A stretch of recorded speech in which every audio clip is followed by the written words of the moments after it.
ತರುವಿನ ನೆರಳು ಕೊಡುವಂತ ಸುಖವು ಕೊಡುವನು ಕೃಪೆಯ ದಿನವು.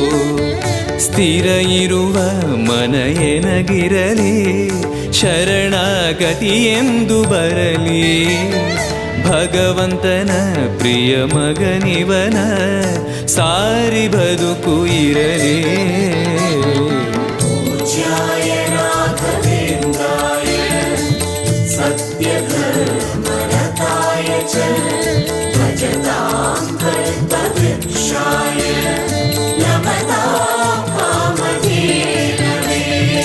ಆಲಯವೆಂದರೆ ಮಂತ್ರಾಲಯವೇ ಬೇರೆ ನಾ ಅರಿಯಲಾರೆ.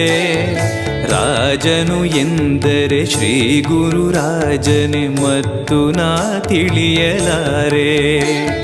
ಆಲಯವೆಂದರೆ